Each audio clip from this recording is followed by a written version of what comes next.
네, 부정선거 어떻게 돌아가는지 궁금하시죠? 박주현 변호사 연결해서 알아봅니다. 안녕하세요, 박변. 네, 안녕하세요, 박사님. 네, 우리 네. 박주현 변호사가 부정선거와 싸움에서 선봉에 서서 애쓰고 있는데 지금까지 현황은 어떻게 돌아가고 있습니까? 제가 생각하기에는, 예. 지금 사법부가 저번보다 더 심하게, 방탄막 역할을 하고 있고, 지금 수사나 이런 부분을 제대로 진행하지 않으려고 하는 듯한 느낌도 강하고, 그래서 지금 이 난관을 극복을 하려면은 전방위적인 압박을 하지 않으면 안 된다. 다만 이제 제가 개인적으로 느끼는 것은, 네. 이제 부정선거에 대해서는 거의 그 사람들이 느끼는 거는 거의 있었구나라는 그런 점은 좀 많이 보편화된 것 같습니다. 네, 그건 뭐 여론조사도 최근에 나왔죠. 네. 네네네. 자, 그런 부분은 그렇습니다. 자, 그러면 지금 어떤 상태까지 지금 된 거예요? 진행된 거예요? 법적인 이 절차가 이번 4.10 총선에서. 일단 뭐 증거 보전하고 삭제 금지 가처분이나 이런 걸 할 때 네. 이제 법원이 보정 명령을 내면서 시간을 끌고 있고요. 그리고 증거 보전 신청 같은 경우에는 기본적으로 후보나 정당이 하면은 받아주는 게 일상이거든요.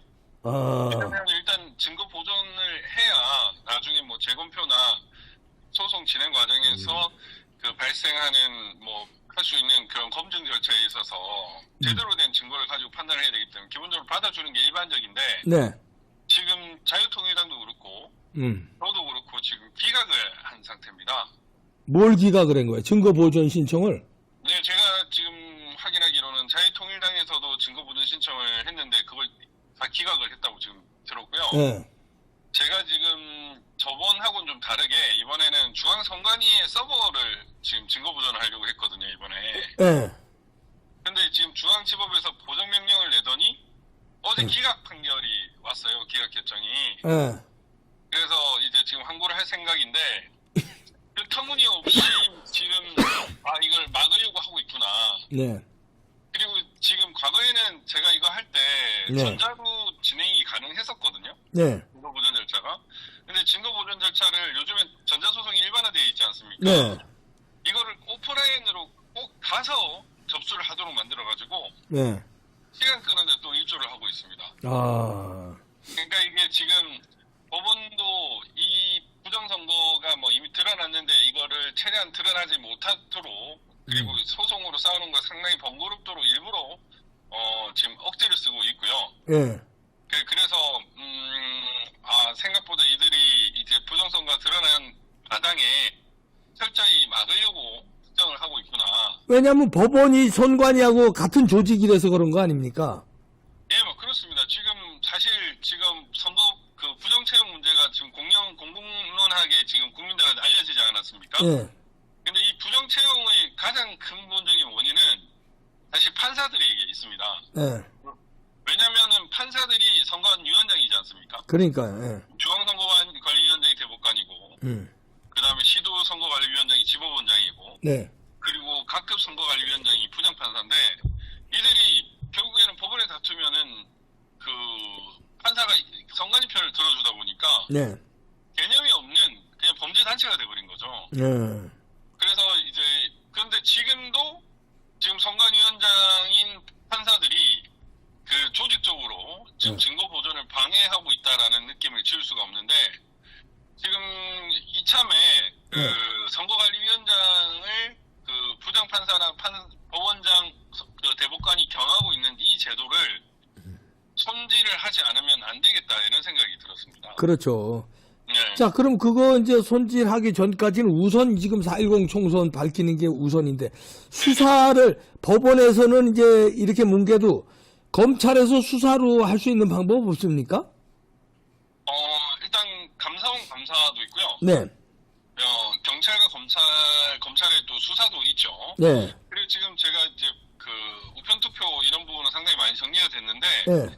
우편투표 이런 건 우정사업본부지 않습니까? 네. 이 우정사업본부의 보면 우편 배송 경로를 보면 부정선거인 게 명백해요. 저번에도 우리 박사님 몇 개 보시지 않았습니까? 예.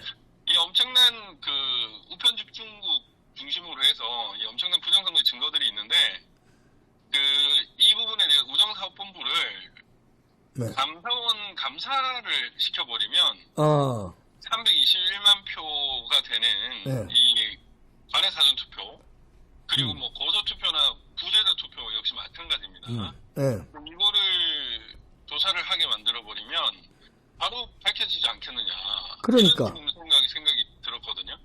그러면 요거는 용단만 내리면 되겠네요. 감사원에서 우정사업부 감사는. 네. 네, 감사는 용단 낼 필요 없이 저희가 이제 감사 청구를 하고 준비 중입니다. 지금 저거 쓰고 있는데. 예. 감사원 감사 청구를 해서 뭐 감사 제보도 괜찮고요. 워낙 뭐 불법한 것들이 많기 때문에 네. 이 부분에 대해서 지금 감사가 들어가 버리면 예.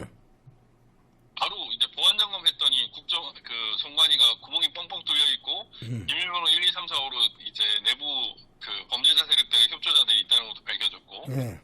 부정 채용 비리를 조사를 했더니 100% 범죄자다라는 게 드러나지 않았습니까? 네.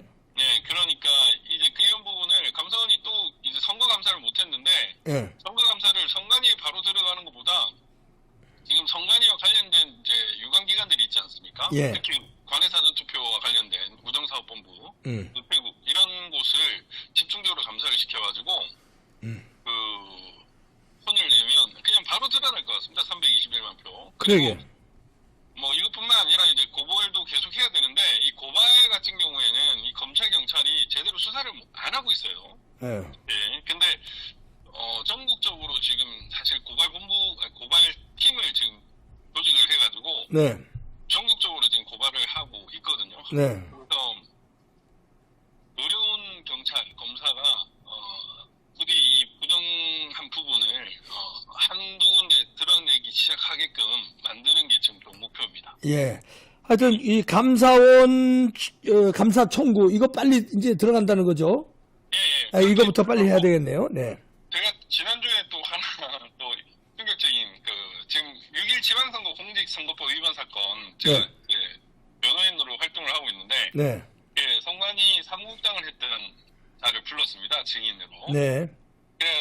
그 고향의 일산 동구 선거관리위원회인데 거기 좀 개표 상황표나 개표 진행표로 상당히 문제가 많았거든요. 네. 그래서 그 문제가 있는 그거를 확인을 하고 담당 그 사무국장을 불렀더니 제가 물었어요. 네. 당신 입직 경로가 어떻게 되느냐. 그랬더니 2001년에 경기도 가평 군청에서 경력직 채용이라고 하는 거예요. 예. 그러니까 지금은 경기도에 또 되게 중요한 요직에 있는데 예. 이런 경력직 채용한 자들이 선관위 간부로 많이 들어가 있습니다. 예. 그래서 뭐 지금 사실 10년간 부정이었다면은 그전 10년도 부정일 확률이 거의 99% 아니겠습니까? 그렇게, 100%라고 얘기 못하겠지만. 그럼 이 부정 채용된 자들이 주로 뭘 하느냐. 결국 부정선거를 방관하거나 도장하거나 아니면 기획하는 그런 역할을 하겠죠. 네, 그래서 이게 참 뿌리부터 썩은 조직이구나라는 생각이 들어가지고, 근데 이제 그게 이제 증인 신문 과정에서 이제 드러났고, 또 충격적인 거는 네. 제가 이제 지난주에 알게 된 사실인데, 개표 상황표가 하나가 있는 게 아니더라고요. 네? 개표 상표가 어떻게 두 개 이상이 있었습니다. 아니 그건 하나 돼야 되는 거 아니에요? 개표 상황표가? 아니, 당연히 하나죠. 네. 당연히 하나인데, 제가 이제 지금 공직선거법 위반 사건 이걸 쭉 살펴보다 보니까, 네. 10시경에 작성된 개표 상황표가 있고, 예. 오전 5시 반에 강경에 작성된 개표 상황표 2개가 있는 거예요. 예? 그건 무슨 말이에요? 그러니까 선택적으로 개표 상황표를 뭐 하나를 취합을 한다든지 뭔가 그 개표 과정에서 개표 상황표 등을 조작을 하거나 변경을 한다는 거죠. 아. 사실을 알게 됐습니다. 원래 개표 상황표는 몇 시에 나오게 돼 있는 겁니까? 그러니까 뭐 투표지 분류기를 통과하는 시점에 개표 상황표가 나오거든요. 네. 그런데 투표지 분류기를 통과하는 시점에 개표 상황표가 나오는데 이미 통과를 했다고 10시 반경 정도에 이미 개표 상황표가 돌았어요. 예, 나왔는데. 그런데 또 새벽 5시 반에 참관인들이 이제 그 개표 상황표를 찍잖아요. 네. 거기 똑같은 게 있는 거예요. 관내 사전 투표에 대한 그 개표 상황표가. 네. 그래서 저도 충격을 먹었는데 결국 이 개표 상황표가 2개 이상일 수 있겠다. 그러면 이중으로 작성됐다는 거예요? 장부가 존재한다는 얘기죠. 아, 그러니까 지금 선관위 보면 선거인수 투표수 뭐 인구수 맞는 게 없지 않습니까? 아, 지금 전국적으로 지금 투개표 결과를 보고 지금 한 분이 공식까지 지금 찾아냈거든요. 예, 어떤 공식이요? 이게 사전투표인 숫자가 네, 등차 수열을 이룬다는 거예요. 예, 그러니까 이분이 지금 그 처음에는 이게 뭔가 규칙이 있을 것 같다라고 생각을 해가지고 4로 나눴는데 네, 4로 나눴는데 나머지가 0으로 떨어지는 숫자가 하나도 없었다라는 얘기예요. 예, 그래서 신기해서 이제 살펴봤더니 조작값이 존재한다는 거죠. 조작값이. 조작값이 얼마예요? 그러니까 그게 투표소마다 다른 거예요. 아, 그러니까 4n 플러스 뭐 1, 뭐 4n 플러스 2 이런 것도 있고 5n 플러스 1, 6n 플러스 1 이런 식으로 시작값이 뭐 1일 수도 있고 2일 수도 있고 3일 수도 있고 4일 수도 있는데 예, 이게 등차 수열식으로 해서 이제 몇 개씩 이렇게 일정한 폭으로 증가되는 그 규칙을 발견했다는 거 아니에요. 그러니까 이게 뭘 의미하냐면은 박사님 네. 투표를 하는데 법칙이 있을 수 있습니까? 법칙이 없죠. 아니 무작위로 투표를 하는데 그럼. 이게 규칙이 발견되면 오히려 이상한 거잖아요. 그렇죠. 예. 근데 지금 한 분이 저도 이제 오늘 오후에 이 데이터를 쭉 분석할 건데 데이터를 쫙 분석을 했어요 지금. 예. 근데 그게 투표하는 투표수가 1년의 규칙을 가지고 있다는 겁니다. 그러니까 다시 말해서 보정값이 나왔다는 거 아니에요? 그러니까 뭐 예를 들면 4가 조작값이라고 하면 네. 1, 2, 3에 네 번째가 허수가 들어가는 거죠. 예. 그런 식으로 해서 이 투표수를 늘린다는 거죠. 지금 간의 사전투표와 간내 사전투표의 조작값도 지금 몇 표다라는 것까지 지금 발표를 지금 했거든요. 밝혀냈다 이런 얘기죠. 네. 그 누가 밝혀낸 겁니까? 뭐 그분의 이름은 제가 공개할 수 없는데 시골촌부라고 제가 지금 명명을 지었고 그분도 마음에 들어해서 네. 우리 엑셀 전문가시거든요. 아, 엑셀 전문가가. 네, 네, 엑셀 전문가인데 그 엑셀 책도 내시고 이런 분인데 이 그 선거 관련 개표 투표 그 데이터를 가지고 쭉 분석을 해 보시니까 이 규칙이 발견돼가지고 너무 신기하다는 거죠. 이분이 제가 처음에는 이제 뭐 박사님도 마찬가지겠지만은 많은 분들이 메일이나 뭐 연락을 주시지 않습니까? 예, 예. 그 이분이 어떤 걸 처음에 저한테 주셨냐면은 선거인수와 투표수의 차이점에 대해서 보내주셨어요. 예.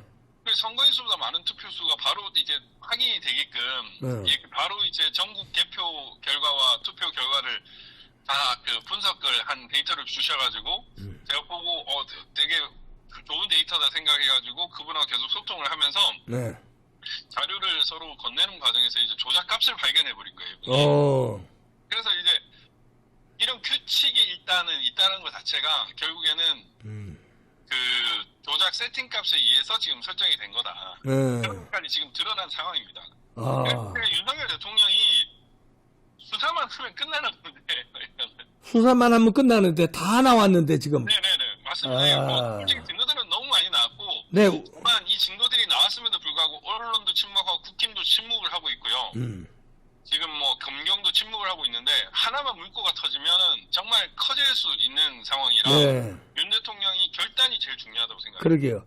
아, 저 우체국에서 관내 사전 투표 우정사업부 요거 감사만 하면 다 나오는 거고, 그 다음에 요 조작값이 나온 거, 조작값이 어떻게 나왔는지 요것만 밝히면 되는 거고, 그 다음에 선거인 명부하고 진짜 투표자 수하고 다른 것들도 여기저기 지금 많이 나왔잖아요. 네, 너무 많이 나왔습니다. 너무 많이 나와. 그런 것도 다 밝혀낸 거고, 사전 투표와 본 투표에 어마어마한 차이가 이건 통계로 있을 수 없다는 것도 다 나왔고, 그다음 뭐 부정선거에 대한 증거들은 차고 넘치는데.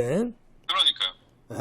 지금 뭐 갈리는 것도 나왔잖아요. 네. 그 쓰레기 그 대구 남구 정관에서 이제 도태우 변호사 후보 네. 그 지역구에 파쇄기로 갈아버린 거. 네, 갈아버린 것도 나왔고, 뭐 전산에서 투표율이나 투표수가 줄어드는 것도 나왔고, 이게 증거들은 너무너무 많습니다. 다만 수사를 안 할 뿐입니다. 아, 이거 미치겠네, 진짜. 네. 윤 대통령이 진짜 매국노가 되기 싫으면 수사를 해야 됩니다. 대한민국 대통령이 뭐 약점이 잡혔던 뭐 좌파의 도움으로 대통령이 됐건 뭔가 상관없이 범죄자 세력들한테 부정선거 범죄자 세력들한테 대한민국의 주권을 넘기는 것은 절대 용납할 수 없는 일. 약점 안 잡혔으면 수사해야 된다. 그럼 약점 잡혀도 수사를 해야 되는 거죠. 박사님 저는 정말 이해가 안 되는 게요. 예를 들면은 예를 네. 들면 자기가 불안하고 이 여러 가지 불법과 불의가 횡행할 때 뭔가 어떤 뭐 군부나 이런 데가 일어나가지고 뭐 기존의 질서를 다 엎어버린 그게 쿠데타라고 하지 않습니까? 그런데 대통령이 만약에 그 불의나 불법을 잡으면 그건 사회 안정이잖아요. 그러니까. 대통령이 그런 일을 하라고 대통령이 일하는 거 아닙니까? 예.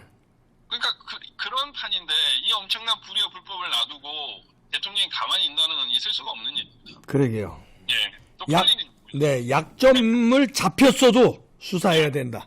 당연하죠. 약점을 잡혀가지고 때려잡으면 범죄자 세력들 이보다 더 큰 불법이 어디 있습니까? 네. 영웅이 될 수 있습니다. 그러네요. 네. 하여튼 뭐 우리가 이제 뭐 고지가 바로 저긴데 네. 여기서 멈출 수는 없고 박주현 변호사 같은 이제 법률적으로 싸우는 분이 굉장히 귀한 일 하는 거니까 아주 끈질기게 물고 늘어져 주시길 바랍니다. 네, 네, 감사합니다. 고맙습니다. 네, 감사합니다, 박사님. 박주현 변호사였습니다. 자, 윤석열 대통령이 약점이 안 잡혔으면 수사해야 된다가 아니라 약점이 잡혔어도 수사해야 된다. 엑셀 전문가가 보정값까지 밝혀냈습니다. 증거는 이제 더 이상 얘기하지 마세요. 너무 많이 나왔습니다. 네, 수사하면 그냥 끝납니다. 네, 부탁드립니다. 마치겠습니다.